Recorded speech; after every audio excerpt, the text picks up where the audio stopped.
tugunan at sagutin this morning. Senator, good morning po, sir.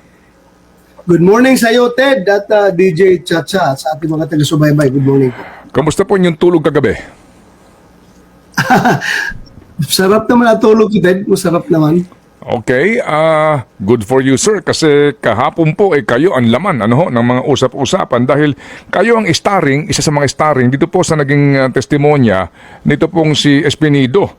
Na alam po naman ninyo ay sabi nga dito sa pahayagan poster boy ng campaign against drug ng nagdaan pong administrasyon, no? Si Police Colonel Jovi Espinido. Ito ho muna, inyo na hubang napakinggan na i-playback ang kanyang testimonya kahapon sa Quad Committee sa Kamara? Hindi lahat, Ted, ha? Hindi lahat, pero merong pinasa sa akin ng mga video. Pinakinggan ko. Okay. Kayo daw po ang protector ng mga Espinosa. Bago po itong ilang pang mga issue at sinasabi niya na tinago nyo ito nung mahuli nga at sinasabi ho din niya kaya siya ipinatapon doon sa Osamis kasi nga mukhang may balak sa kanya na masama kasi nga po ang kanyang aligasyon kayo daw po ang protector nitong si Kerwin Espinosa. Nako, sir. Nako, Ted. Itataya ko yung buong buhay ko, pati pamilya ko, kung totoo yung sinasabi niya. Paano ako maging protector? Na ako nga ang nagpapa-implement ng war on drugs. Ako nga ang CPNP. Ako ang maging protector. Paano niya masasabi yan? Anong rason? Bakit niya sabihin na protector ako? Ang very clear, Ted, kung ikasama ng loob niya, ganito yun unang-una, kaya ko siya ginawang chief of police sa Albuera dahil nung nanalo si Pangulong Duterte, hindi pa siya nakaupo as president. Mayroong pumunta doon ng mga tao galing sa Albuera. Kasama doon yung, hindi ko alam kung incumbent or former mayor de la Serna. Pumunta kay President Duterte at humingi ng tulong na, sir, sana sir ma-address mo yung problema sa droga namin sa Albuera. So tinawag ako ni President Duterte, pinuntahan ko siya at nandoon itong mga tao na ito pinakausap sa akin. Sabi ni President Duterte, ba ikaw na bahala itong mga tao na ito, may problema sa Albuera. So, sabi ko, anong kuha niyo? So yun nga, droga. So sir, sabi na, sir, meron kami sanang pakiusap sa inyo na kung pwede itong tao gawin yung chief of police doon. Kasi lalaban talaga ito at matino ito na tao. Sabadista ito, sir. Matino. So sabi ko, sino yan? Major ba yun? Captain pa si Espinido noon. O sige, ilagay natin. Kung pag-upo namin, i-assign ko yan doon. So yun nga, tinawagan niya ng mayor si Espinido, binigay ang cellphone sa akin. Sabi ko, Espinido, si General Bato ito. Gawin kitang chief of police sa Albuera para i-address mo yung problema sa droga doon, ha? Banggain mo yung Espinosa drug group at linisin mo yung Albuera sa droga. Sabi niya, yes sir. So, yun na, nangyari. Tapos, nung nandoon siya sa Albuera, maganda na ang performance niya. Dahil sa kanya, lumaya si Kerwin Espinosa, nagtago sa abroad, at yung ama ay pumunta sa akin sa krami, nag-surrender. So yun, nag-surrender. Sabi ko, bumalik ka doon harapin mo yung kaso mo, bumalik ka doon sa Albuera. Ngayon, si Espinido, ganamit namin intelligence na monitor na doon may mga OFW na tumulong sa atin na malocate si Kerwin Espinosa sa Dubai. Nagdala ako ng tao doon para makipag-coordinate sa police doon sa Dubai na dadalhin si Kerwin dito pabalik. So pagbalik dito, alam nga naman, ang kinasama daw ng loob niya is hindi turn over sa kanya. I-turn over sa'yo na hindi mo man ito operation ng EIDG at CIDG na kunin siya doon sa abroad. So automatic, dito siya sa krami, imbestigahan siya ng EIDG at saka ng CIDG. So, yun ang nangyayari, sumama ang loob niya. At yun nga, if you can remember, nung isang hearing nung, isa pa to sa kinasama ng loob niya, isang hearing nung ni Senator De Lima noon na napaiyak pa ako doon sa hearing dahil sinabi ni Kerwin Espinosa na pati daw si Espinido ay humihingi sa kanya ng pera. Yun, sinusuportahan daw niya. Kaya sabi ko, si Espinido na nga lang katiwalaan ko dyan sa pera. Tapos yung pala, tumatanggap rin pala ng pera. Kaya napaiyak ako doon sa hearing. Kasama ng loob ko. But ito, Teda, pagkatapos ng hearing ko, pinuntahan ko si Kerwin Espinosa doon sa AIDG headquarters. Kinaro ko talaga, totoo ba talaga yung sinabi mo kanina na sa hearing na si Espinido tumatanggap ng pera. Ang sabi naman ni Kerwin Espinosa, sir, pasensya na sir, nasabi ko lang yun dahil nasama ang loob ko dahil namatay yung tatay ko.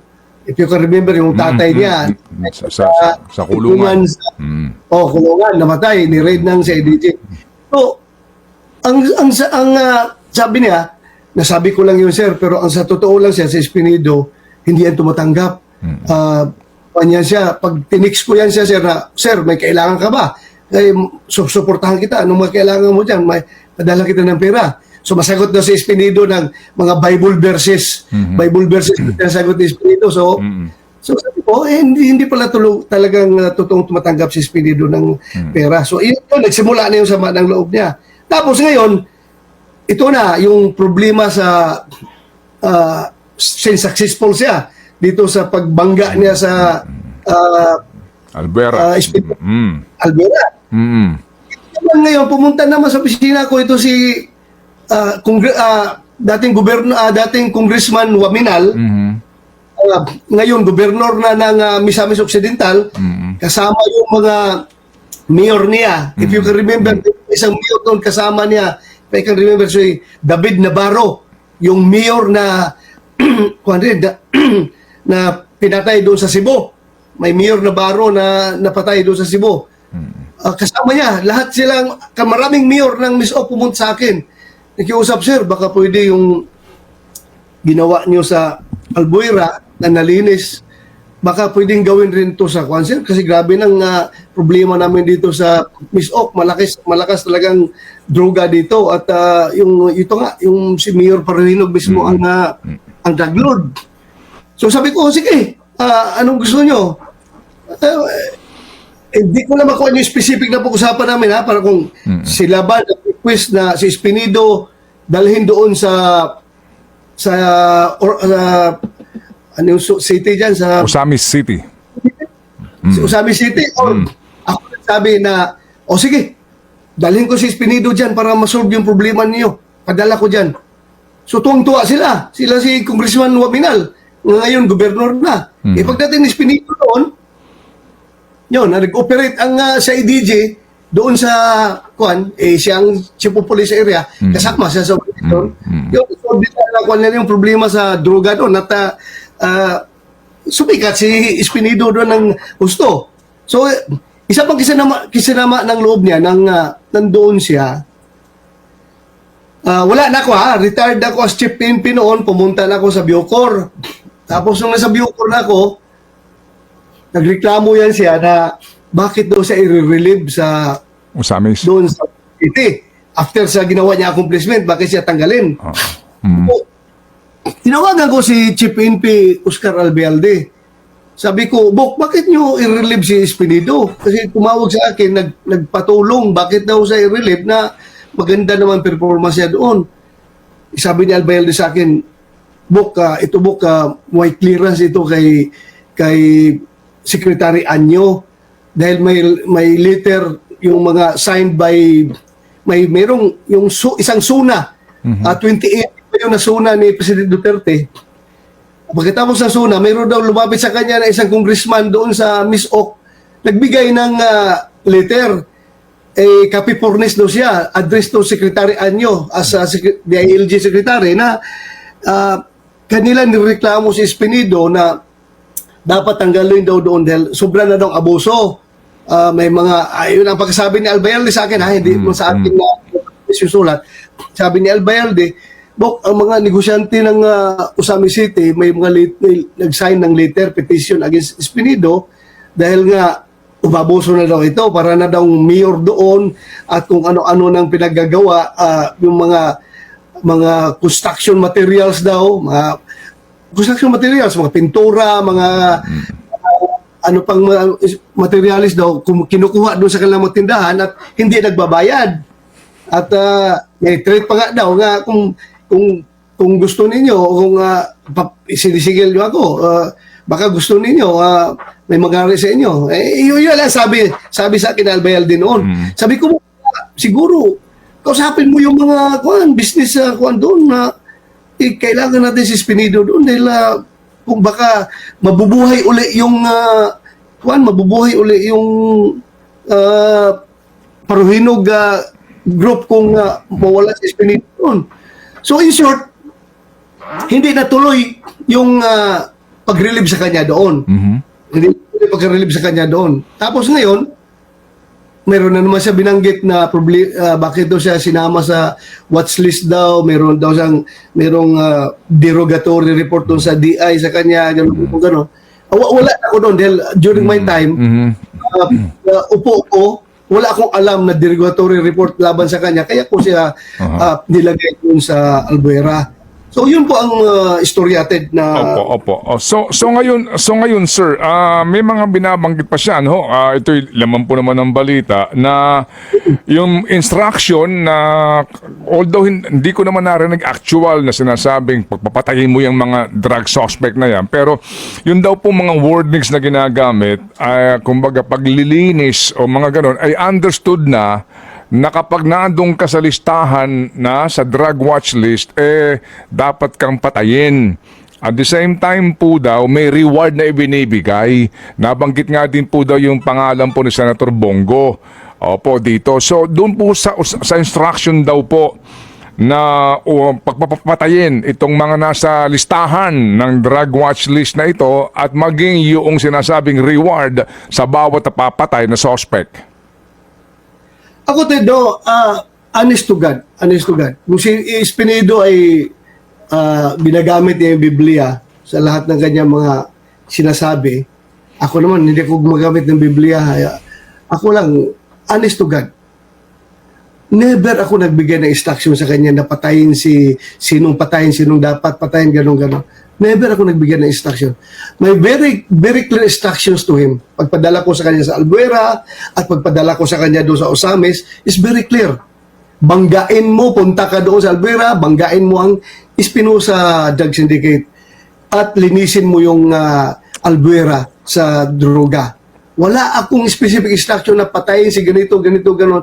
Of course, kung in the course of your implementation of your duty, na treat yung buhay mo, lumalaban yung kalaban, by all means, you have to defend yourself, protektahan mo sarili mo. Hindi ko na kailangan sa kanya yan dahil pulisya eh. Pero yung assumption niya na pag sinabi ko na tapusin mo yung problema sa droga doon, assumption lang niya na kasama ang pagpatay, ay assumption niya yun.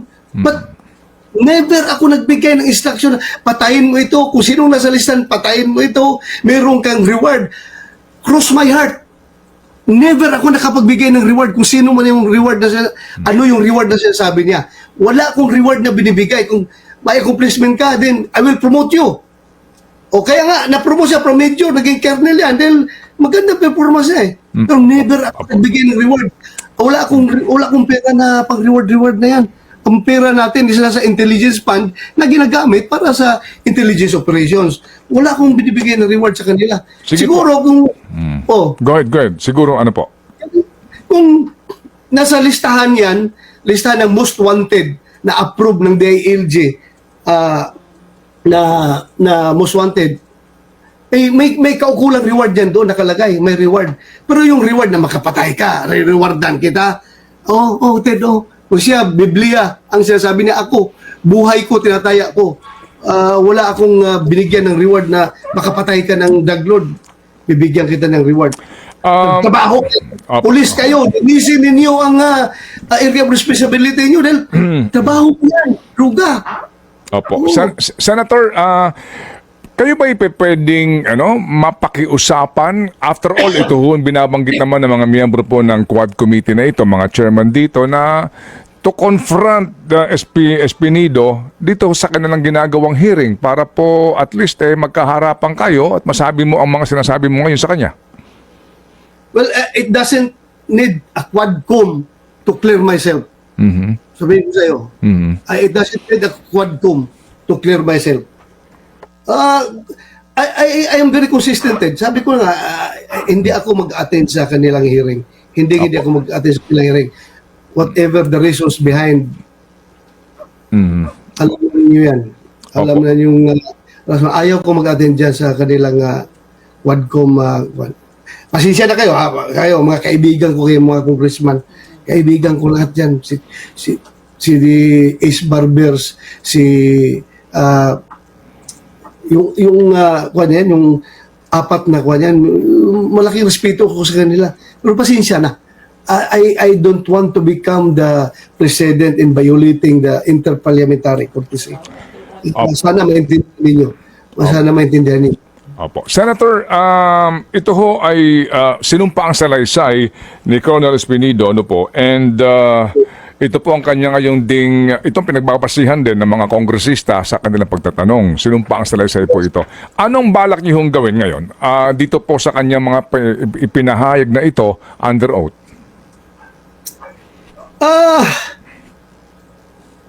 Pag-aralan pa namin din, pag-aralan namin yan. Hindi man ako mag-file kagad ng kaso. I can clear myself. God knows what I am doing. Hindi na ko kailangan magpa-file ng kaso kung ano-ano dyan. Pag-aralan ko lang din, titingnan ko. Opo. I'm honest. Wala akong binigay na instruction sa kanya na pumatay ka na pumatay. Dapat ang succeeding question doon sa tanong sa kanya, after nung assumption mo, if you assume na may order na gano'n na patayin, kasi sabi niya, kasama daw ang pagpatay doon sa assumption niya, ina-assume niya meron ka bang pinatay dahil doon sa assumption mo na yon. So kung may pinatay ka, may problema ka. Pulis ka, tapos papatay ka ng tao in cold blood, ay may problema ka kung gano'n ka na pulis. Basta ako, as commander, gusto lang ipitin as the chief PNP kasi gusto lang ikunik kay President Duterte itong lahat ng problema. I am open. Wow. Wala ako tinatago. Ever since day one of my becoming the chief PNP, transparent po ako. Kahit sinong media dyan magtanong sa akin, sinasagot ko. Wala akong tinatago din. Opo. Senator, sir, ano ho bang naisip yung dahilan dito po sa paglantad ngayon ni Colonel Espinido? May mga tao na nag-recruit sa kanila, na gumawa ng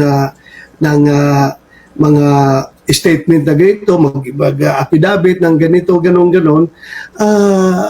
Alam naman natin yan. Hindi nilalantad yan kung walang mag-recruit yan, walang mag-imbita sa kanya. Hindi ba pupunta dyan? At saka, ito lang rin ang nahalata ko na yung kanyang affidavit ay tila talaga may concerted effort, no, na talagang ikunik lahat ng dots. Dahil ako, Espinido, kahit na magharapan tayo, during 2016, nung ilagay kita dyan, never pa, hindi pa sikat yung pangalan ng Pugo. Wala pang Pugo noon, hindi pa sikat yan. Ngayon lang yan pumutok yung Pugo-Pugo na yan, itong lately lang. At bakit nasa affidavit, hindi ko lang kung nasa affidavit, basta bakit nabanggit doon na pilit kinukunik na yun daw mga reward money na binibigay daw sa pag may napatay, Pugo money daw. Dahil gusto talaga nila ikunik yung Pugo, problema ng Pugo, problema ng drugs, problema ng EJK, parang concerted effort to pin down President Duterte. Wala mang Pugo nung punahon na yun. Bakit mo idadamay ang Pugo dyan sa, kung mayroong mag-reward kayo na binibigay sa inyo? Wala. At saka ako, honest to God, never ako nagbigay ng reward money. Kung meron kayo, please. Senator, nabanggit niyo dati na magpapatawag kayo, di po ba, ng inyong sariling investigasyon dito po sa mga isyong ito? At pati ho yung mga humarap doon, pati yung mga convict, na naandun nga at pinapatestigo laban sa dating Pangulo ay patatawag nyo. Ano po nangyari sa inyong plano na yon? Wala yung aking resolution, hindi pa ni-refer sa committee ko, nasa committee on rules. Hintayin ma-refer sa akin. Pag na-refer sa akin yun, then I will do my own investigation because the people deserves to know the truth, Ted. Kailangan malaman ng tao ang yung katotohanan. Yun lang ang habol ko naman. The people deserves to know the truth. Ito kay Espinido, kung isasama ko ito doon sa investigation na gagawin ko, para bang nakakahiya na sa taong bayan na parang sabihin na lang na gagamitin ko yung official na committee ko para to defend myself. Although gusto ko malaman ang katotohanan, Ted, ilabas natin ang katotohanan through that hearing na gagawin ko na sabihin na, ginamit mo lang yan pang depensa sa sarili mo. Nakakahiya umahiya ako. Pero push to the wall, kailangan talaga malaman ng taong bayan kung ano ang totoong nangyayari. I will invite him just Opo. hearing. Senator, ano po ang inyong kaisipan ngayon pa lang, kung mamarapatin nyo, na ang posibilidad na baka kunin pong testigo sa ICC case itong si Espinido laban sa inyo? Yun naman talaga ang game plan dyan. Yun naman talagang game plan dyan. Yun naman talagang game plan na yung malalabas na hearing dyan sa hearing na yan ay magagamit nila sa ICC. Pasensya na sa mga chairman ng committee. I see the design. Iniisip ko lang. Kasi from the very start, nakita ko na itong si General Karamat ay nire-recruit nila ni Speaker Martin Romualdez na mag-testify laban sa amin President Duterte sa ICC. Umayaw ito si Karamat. Inopera pa ito na gawin siyang chief PNP kung bumaligtad siya. Hindi nga siya bumaligtad. Ngayon, tinanggal pa siya as sa ADG director dahil nga hindi siya nag-operate doon sa gusto mangyari nung pinakiusap sa kanya nila ni Speaker Romualdez, ni Trillanes at ni Saldico, Congressman Saldico at si General De Leon. Hindi siya bumaligtad, tinanggal pa siya sa ADG. So, nakikita ko na yung takbo nito. Pasensya na sa mga chairman ng Quad Committee. Alam ko, gusto nyo ang objective nyo dyan is to establish something, to establish kung anong gusto nyo ma-establish. Pero nakikita ko na yung grand design na sino namang sa likuran nitong apat na Quad Committee, kundi yung Speaker of the House. So, pwedeng gamitin nila yan. Yung lumabas dyan ngayon ng Quad Committee, gagamitin doon sa ICC, which nirespeto ko. Sige, gawin nyo yan, gawin nyo. Opo, sige po. Senator, thank you so much for your time this morning. A few seconds lang po, kung sakasakali. Ano po ang inyong mensahe kung nakikinig man ngayon o chance po na mapakinggan niya itong mensaheng ito kay sa inyo pong actually protege po ito panahon po ninyo. Sabi nga niyo, sumikat ito nung panahon po ninyo sa ngayon po Police Colonel Jovi Espinido. Gusto ko lang sabihin kay Espinido, Espinido, kung may respeto ka pa rin sa akin, sana I am giving you the warning. Kung nagkaka-develop ka na ng narcissistic syndrome na baka akala mo sa lahat ng pulis ikaw lang ang magaling, ikaw lang ang matino, lahat ay masama na, sindikato na at sinasabi mo na ang PNP ay the biggest syndicate. Well, it breaks my heart. It breaks my heart. At saka sa lahat ng pulis na nagpakamatay in the name of the service of the Filipino people na namatay sa operation, lahat ng pulis nga naghihirap sa kanilang trabaho, you're very unfair. You're very unfair. Baka lumaki na yung ulo mo na porque sumikat ka, gusto mo ikaw lang palaging sikat, ang lahat ng pulis masama na. I'm giving you this advice na please, magmuni-muni ka rin. Wag kang magkaka-develop dapat ng narcissistic attitude, narcissistic syndrome. Masama yan. Hindi maganda para sa iyo yan, personally. Masisira ka rin dyan. Yun lang advice ko sa kanya. Oh, please, huwag mong idama yung buong PNP kung meron kang galit sa PNP leadership o kung sino mang galit ka dahil nga yung mga reklamo against sa'yo, kung galit ka, i-direct mo lang yung galit doon sa kanila. Huwag mong buuhin lahat mo yung PNP na pinakamalaking sindikato. That's unfair, that's uncalled for, that's very my heart bleeds for everybody na nadamay doon sa Opo. statement mo na yan. Okay, sige po. Senator Bato, salamat na marami sa inyo pong panahon para po naman bigyan po ng pagkakataon ng inyong panig na mapakinggan po ng bayan sa isyong ito. Salamat, sir. Salamat din for this opportunity from the bottom of my heart. Thank you for accommodating me at binigyan mo ko ng chance na makapag-explain. Thank you, Ted. Thank you. Salamat po na marami. Senador